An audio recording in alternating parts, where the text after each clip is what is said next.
Darüber wollen wir sprechen mit dem Fokus-Kolumnisten Jan Fleischhauer. Guten Abend. Guten Abend nach Berlin.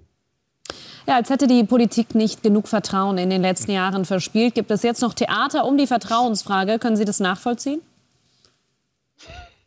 Gut, wie heißt es bei Metternich, vom Tragischen zum Lächerlichen ist nur ein kleiner Schritt, ne? Also, das versteht, glaube ich, kein Mensch mehr. Ich weiß nicht, was der Kanzler sich denkt. Er denkt sich ja möglicherweise, das würde ihm jetzt als Standfestigkeit ausgelegt oder als Führungsstärke, so in letzter Sekunde. Ich glaube, die allermeisten Menschen in Deutschland schütteln den Kopf.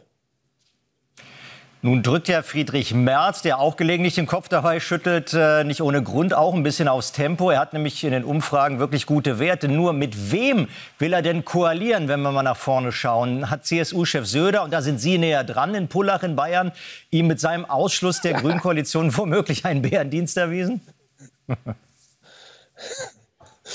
Na gut, das war ja so eine kleine Hakelei, ne? Also um den Herrn Merz, den der Markus Söder natürlich wahnsinnig schätzt, ja, das Leben sehr viel leichter zu machen, indem er ihm schon mal alle Koalitionspartner wegschießt. Ne?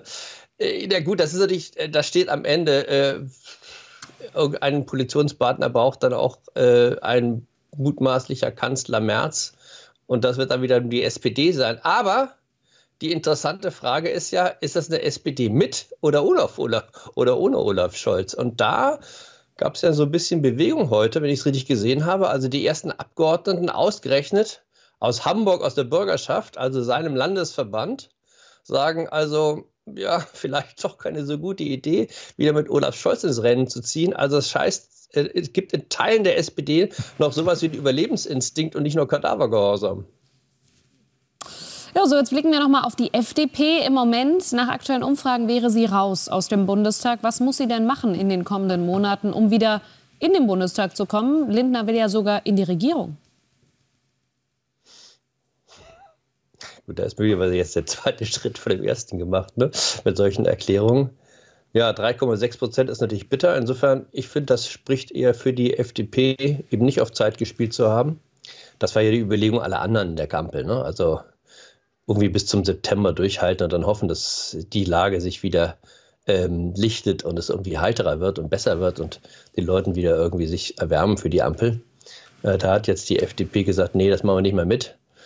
Mal schauen, also möglicherweise wird Ihnen das ja jetzt auch angerechnet, den Freidemokraten, dass sie diesem elenden Ende bereitet haben. Also jedenfalls die Reaktionen, die in der Parteizentrale der FDP in den letzten Tagen eingegangen sind, die waren alle eher ermutigend. Also die hatten jetzt ziemlich auch auf den Deckel bekommen über die letzten Wochen und Monate. Und zum ersten Mal sagen die Leute also Respekt vor eurer Entscheidung, dass ihr jetzt den Kanzler dazu gezwungen habt, dieses etwas traurige Schauspiel frühzeitig zu beenden. Zumal, das konnte man heute ja auch alles nachlesen, also für die 3 FDP-Minister, die jetzt rausgeflogen sind, weil sie entlassen wurden, das ja auch finanziell eine Reihe von Einbußen bedeutet, die übrigens für die anderen Minister alle nicht gelten. Also die kriegen jetzt keine weiteren Pensionsansprüche.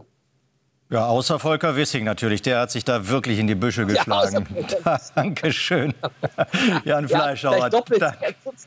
Ja, das Justizministerium noch dazu bekommen, genau.